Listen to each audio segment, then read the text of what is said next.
Hello everyone, welcome back to in class. हाँ जी, कैसे हो आप सब। आज ना मैं बड़ी सिंपल सी क्लास आप लोगों के लिए लेके आई हूँ। बड़ा सिंपल सा टॉपिक है, हम लोगों ने स्कूल लेवल पे पढ़ा होता है। ठीक है, सिंपल इंटरेस्ट जो बच्चों के लिए भी इंपॉर्टेंट है और कंपेटिटिव के लिए भी बड़ा इंपॉर्टेंट है। कोई भी एग्जाम दे लीजिए, आपको मिनिमम टू मिनिमम 1 क्वेश्चन इसका जरूर मिलेगा। ठीक है, तो बेसिकली तो इंटरेस्ट 2 टाइप्स का होता है, एक होता है सिंपल इंटरेस्ट, एक होता है कंपाउंड इंटरेस्ट। ठीक है, लेकिन आज की क्लास में हम लोग सिंपली सिंपल इंटरेस्ट के बारे में बात करेंगे। कंपाउंड इंटरेस्ट की जो क्लास है वो या ये कहें कि कंपाउंड इंटरेस्ट का जो टॉपिक है वो नेक्स्ट क्लास में डिस्कस होगा। ठीक है, तो सबसे पहले तो बात करते हैं सिंपल इंटरेस्ट होता क्या है। सिंपल इंटरेस्ट का मतलब क्या होता है। मान लीजिए मैंने कोई अमाउंट कहीं पे डिपॉजिट करवाई। ठीक है, लेट द जो भी अमाउंट है उसको हम बोल सकते हैं प्रिंसिपल। ठीक है, उस पे कोई ना कोई मुझे रेट ऑफ इंटरेस्ट भी प्रोवाइड करना पड़ेगा, मिलेगा। मतलब मैंने पैसे जमा करवाए हैं तो फ्री में तो करवाऊंगी नहीं। ठीक है, जैसे हम बैंक में करवाते हैं, किसी को लोन दे देते हैं, कुछ भी करते हैं, किसी को वैसे दे देते हैं, तो जो उस पे ब्याज आएगा, जो इंटरेस्ट आएगा, that is my rate of interest, जो भी टाइम हमें गिवन होता है। ठीक है, अब मान लीजिए रेट ऑफ इंटरेस्ट है 5%, टाइम है 2 साल का। तो सिंपल इंटरेस्ट ये कहता है कि रेट ऑफ इंटरेस्ट 5% है, टाइम है 2 साल का, यानी कि अमाउंट कितनी भी हो, रेट ऑफ इंटरेस्ट मुझे दोनों साल सिर्फ और सिर्फ 5% ही रिसीव होगा। यानी कि पैसे जमा कराए, बदले में ब्याज के साथ जो हम पैसे लेते हैं, उस चीज के बारे में हम डिस्कस करेंगे कि जो रेट ऑफ इंटरेस्ट है अगर 2 साल के लिए है तो फर्स्ट ईयर भी 5% रेट ऑफ इंटरेस्ट रहेगा, सेकेंड ईयर भी 5% रेट ऑफ इंटरेस्ट रहेगा। यानी कि मैं ये कह सकती हूँ कि प्रिंसिपल के ऊपर मुझे ओवरऑल दोनों को मल्टीप्लाई करके 10% रेट ऑफ इंटरेस्ट रिसीव होगा। तो यही सिंपल इंटरेस्ट का फंडा है कि यहाँ पे जो इंटरेस्ट है वो डायरेक्टली प्रिंसिपल के ऊपर पड़ता है।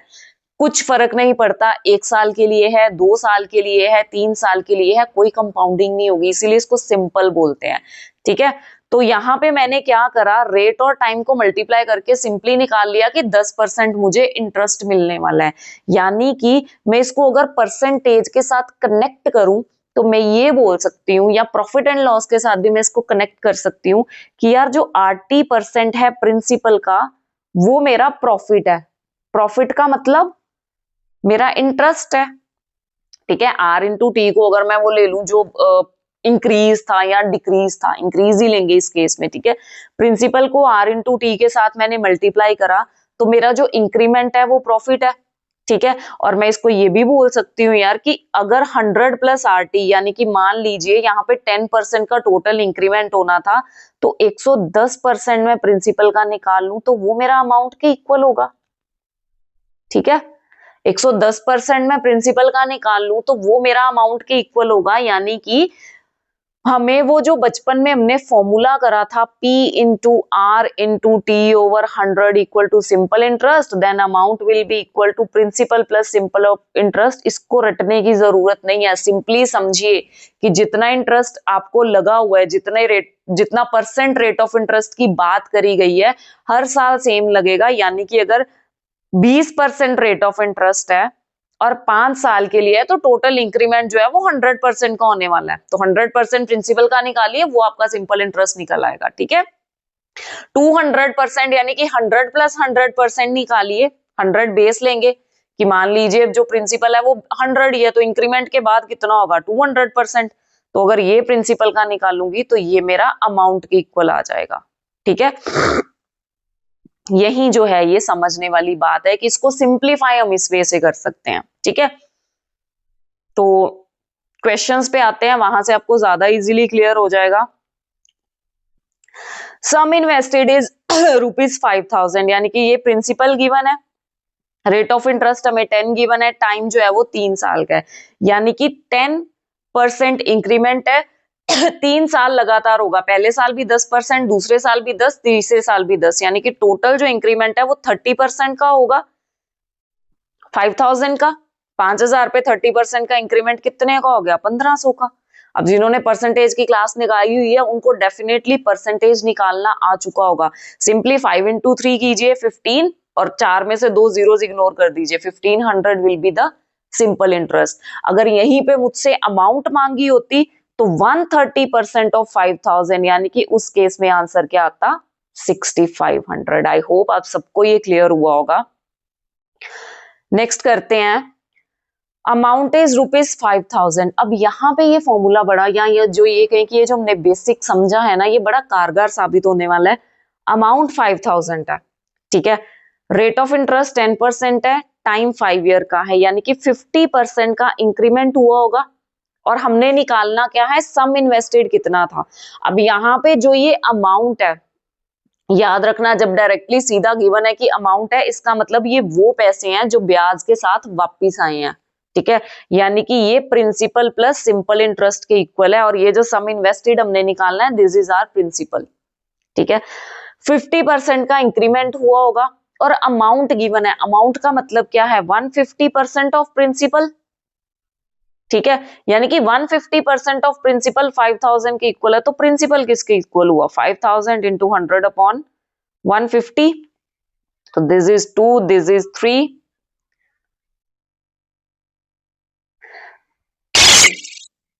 10,000 upon 3, so 3,333.33% rupees will be the answer, ठीक है।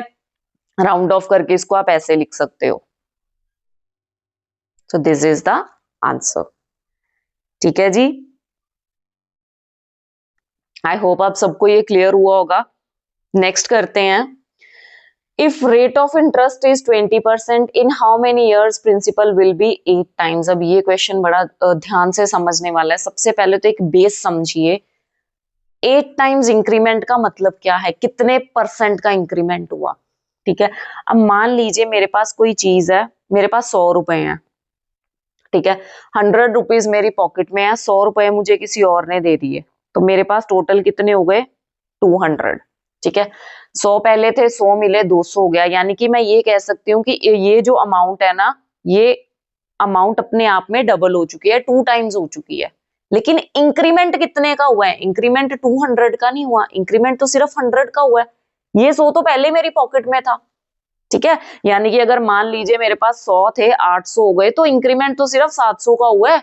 चाहे अमाउंट बढ़ के 8 टाइम्स हो चुकी है, लेकिन इंक्रीमेंट 700% का है, 7 टाइम्स इंक्रीमेंट हुआ है। 8 जो 8th टाइम वाली अमाउंट है वो तो ऑलरेडी मेरी पॉकेट में थी, ठीक है। यानी कि इस क्वेश्चन में जो इंक्रीमेंट है वो 700% चाहिए हमें 8 टाइम्स में से, ठीक है। एक टाइम 100 तो पहले ही है हमारे पास, 800 बनाना है, यानी कि 700 चाहिए। तो बिल्कुल बेसिकली कर लीजिए, 1 ईयर में 20% होता है, 5 ईयर में हो जाएगा 100%, और 700% चाहिए तो 35 ईयर्स लग जाएंगे। 5 7 35, this is the answer. I hope आपको ये क्लियर हुआ होगा कॉन्सेप्ट, कि जितने टाइम्स बोला हुआ है, अगर 10 टाइम्स है, दैट मींस इंक्रीमेंट 900% का होगा, इंक्रीमेंट कभी भी 1000 का नहीं होगा। जितने टाइम्स बोला है उसमें से 1 माइनस करना पड़ेगा, क्योंकि उतनी अमाउंट जो बेस था वो तो हमारे पास पहले से ही था। 100 तो पहले ही था भाई साहब, 700 किसी और ने दिया तो 800 बना, लेकिन 100 पहले था मेरे पास। तो 8 टाइम्स का मतलब है इंक्रीमेंट जो है वो 7 टाइम्स का हुआ है। 7 टाइम्स का मतलब 100 से अमाउंट हुई 800, यानी कि 700% का डिफरेंस क्रिएट हुआ। क्लियर? आगे चलते हैं। A lend some money to be at 5% पर एनम, यानी कि ए ने बी को कोई अमाउंट दी 5% से। B lend the same amount to C at 8.5% per annum. In this transaction B earned a profit of 1050 at the end of 1 year. Find the sum of money. अब question ये कहता है A ने क्या किया, B को कुछ पैसे दिए, और जो रेट ऑफ इंटरेस्ट था वो 5% था। अब कितने पैसे दिए वो हमें नहीं पता, ठीक है। B ने सेम अमाउंट उठा के C को दे दी। B ने क्या किया, सेम अमाउंट उठाई और उठा के C को दे दी, और इससे उसने रिसीव किए 8.5%, यानी कि at the end of a year C principal plus 8.5% rate of interest वापस देगा बी को। बी क्या करेगा, बी उसमें से प्रिंसिपल प्लस 5% जो रेट ऑफ इंटरेस्ट है वो प्रोवाइड कर देगा ए को। तो बी के पास क्या बचा यार, जो दोनों का डिफरेंस था 8.5 माइनस 5 दैट इज 3.5% प्रिंसिपल का, वो तो बी ने अपनी पॉकेट में डाल लिया, ठीक है। उसने ए से अमाउंट उठाई, उठा के बी को दे दी, सी को दे दी, और सी से इंटरेस्ट ज्यादा लिया, उसमें से कुछ चंक यानी कि 3.5% ऑफ इंटरेस्ट अपने पास रखा, और बाकी जो ए का बनता था उसको दे दिया, यानी कि 3.5% ऑफ प्रिंसिपल उसका प्रॉफिट हुआ, जो किसके इक्वल है 1050 के। तो यहां से प्रिंसिपल निकाल लीजिए, 100/3.5, पॉइंट हटा, ये भी 10 आ जाएगा। सो 35 3s are, so 3000 will be the answer. I hope आपको ये क्वेश्चन क्लियर हुआ होगा। स्टिल किसी को किसी तरह का कोई डाउट, कोई क्वेरी हो तो आप कमेंट सेक्शन में लिख सकते हो। नेक्स्ट क्वेश्चन करते हैं। A person lend a sum of money at simple interest at a certain rate for 5 years। अब ना हमें प्रिंसिपल बताया गया है भाई साहब, ना हमें sum of money at simple interest at certain rate, ना मुझे रेट पता है। दोनों चीजें गायब है, ना प्रिंसिपल गिवन है ना रेट गिवन है। सिंपली ये बताया है कि जो टाइम है वो कितना है जी 5 years का, ठीक है। Had it being put at 5% higher rate, अगर इसी अमाउंट को 5% हायर रेट पे रखा जाता, ठीक है, then he would have earned ₹1500 more। कहते हैं हमें प्रिंसिपल नहीं पता, रेट नहीं पता, लेकिन जो भी था ना 5% पर एनम पे दिया गया। अगर रेट ऑफ इंटरेस्ट 5% और लिया जाता पर ईयर का तो 1500 रुपए और आ जाते। अब एक चीज समझिए, 5% जो है 1 साल का ज्यादा आता, तो 5 साल में कितना ज्यादा आता 25%, यानी कि टोटल इंक्रीमेंट जो था वो 25% का होता प्रिंसिपल के ऊपर, और वो इक्वल है 1500 के। तो यहां से प्रिंसिपल निकाल लीजिए, 1500 into 100/25, that is 4/1, so 6000 will be the answer. Clear? कुछ नहीं किया मैंने, जितने परसेंट का चेंज गिवन था, उसने बोला है 5% का रेट ज्यादा होता, तो वो तो 1 ईयर के लिए था। 5 ईयर के लिए कितना इंक्रीमेंट होता, 5 into 5 दैट इज 25, और वो इंक्रीमेंट किस पे होता प्रिंसिपल पे। सो सीधा 25% ऑफ प्रिंसिपल 1500 के इक्वल गिवन है, तो यहां से आप प्रिंसिपल जो है वो निकाल सकते हो। क्लियर?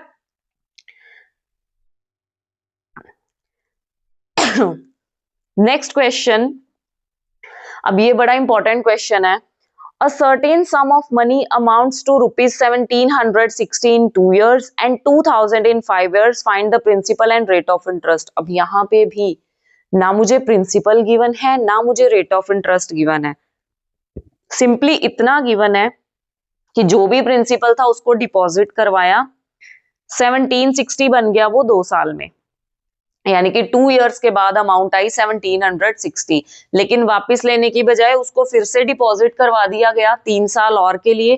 तो 5 साल के बाद जब वही अमाउंट आई तो वो बन चुकी थी जी 2000। यहाँ पे 5 नहीं आएगा, 3 नहीं आएगा, 5 आएगा, ठीक है। यानी कि जो प्रिंसिपल है, जो भी अमाउंट है, अगर उस पर 2 साल का इंटरेस्ट ऐड करूं, इसको टेक्निकली मैं ऐसे बोल सकती हूँ, अगर उस पर 2 साल का इंटरेस्ट ऐड करूं तो वो इतनी बनती है, अगर 5 साल का इंटरेस्ट ऐड करूं तो इतनी बनती है, ठीक है। अब बड़ा सिंपल सा तरीका है, ज्यादा कुछ नहीं है। सिंपली 2 साल में वो बनी 1760 और 5 साल में वो बनी 2000। अब सिंपल इंटरेस्ट के केस में अभी तक हमने एक चीज बार बार पढ़ी है कि जो रेट ऑफ इंटरेस्ट है वो सेम रहता है, यानी कि जो इंटरेस्ट डाला जाता है वो हर साल सेम होता है। जितना इंटरेस्ट फर्स्ट ईयर होगा उतना ही सेकेंड ईयर पे करेंगे, उतना ही थर्ड ईयर पे करेंगे, उतना ही फोर्थ ईयर पे करेंगे, चेंज कुछ नहीं होने वाला, ठीक है। तो रेट ऑफ इंटरेस्ट सेम रहेगा, इंटरेस्ट सेम रहेगा, यानी कि अगर यहाँ पे मैं इन दोनों को माइनस कर दूं, ठीक है, दोनों को माइनस कर दूं, तो ये जो 240 रुपीज है ये मेरा 3 साल का इंटरेस्ट बनता है, ठीक है। 2 साल में 1760 बना, 5 साल में 2000 बना, दोनों को माइनस करा, 3 साल का जो मेरा इंटरेस्ट है वो आ गया 240, और इंटरेस्ट हर साल सेम होता है, यानी कि अगर इसको मैं 3 से डिवाइड कर दूं तो 80 रुपीज जो है वो मेरा पर ईयर का इंटरेस्ट काउंट होता है। हर साल का इंटरेस्ट मेरा 80 रुपीज है, ठीक है। 1 साल का 80, 2 साल का कितना हुआ, 2 into 80 दैट इज 160, ठीक है। अब 1760 अमाउंट बनी थी 2 साल में, यानी कि इसमें से 160 को मैं माइनस कर दूं, 2 इयर्स का जो रेट है इंटरेस्ट है उसको माइनस कर दूं, आ गया ये मेरा प्रिंसिपल 1600। क्लियर? अब ये 1600 रुपए मेरा प्रिंसिपल आ गया, ठीक है। रेट ऑफ इंटरेस्ट मुझे नहीं पता, टाइम 1 ईयर का ले, ठीक है। तो मेरा जो अमाउंट है वो कितनी बन जाती है, सॉरी जो इंटरेस्ट है वो कितना बनता है 80। तो यहीं से इसको सॉल्व कर लेते हैं। सो रेट ऑफ इंटरेस्ट जो है वो 5% आ जाएगा। आई होप आपको ये क्लियर हुआ होगा। कुछ नहीं किया मैंने, सिंपली इतना देखा कि यार जो 3 साल का डिफरेंस है, यानी कि 3 साल में इंटरेस्ट का जो चेंज है वो 240 है, तो क्योंकि सिंपल इंटरेस्ट है तो हर साल सेम रहेगा, तो दैट मीन्स 3 इयर्स का इंटरेस्ट जो है अगर वो 240 है तो 1 ईयर का कितना हुआ, 1 ईयर का हो गया 80, तो 2 इयर्स का निकाल लीजिए, क्योंकि मिनिमम मुझे यहाँ पे 2 इयर्स गिवन है, 2 इयर्स का आया 160, तो अब 1760 में से 160 को माइनस करा, 1600 प्रिंसिपल आ गया। अब 1600 के ऊपर एक साल का इंटरेस्ट मुझे 80 रिसीव हुआ है, तो रेट ऑफ इंटरेस्ट क्या होगा, simply rate of interest solve करिए, 5% will be the answer. I hope आप सबको आज की क्लास क्लियर हुई होगी, इंटरेस्टिंग लगी होंगी, और ये जो लेंथी से क्वेश्चंस थे जिनको मैक्स लेके 2-2 पेजेस पे सॉल्व करते थे, बड़ी इजीली आपको क्लियर हो चुके होंगे। ठीक है, तो सिंपल इंटरेस्ट के क्वेश्चंस निकालिए, प्रैक्टिस करिए। अगर किसी को कोई डाउट, कोई क्वेरी आता है, then you are free to write in the comment section. मिलते हैं नेक्स्ट क्लास में with the chapter compound interest. तब तक के लिए चैनल को लाइक कीजिए, चैनल को सब्सक्राइब कीजिए, वीडियोस को देखते रहिए, लाइक कीजिए, सपोर्ट करिए। Thank you so much, thanks for watching, thank you.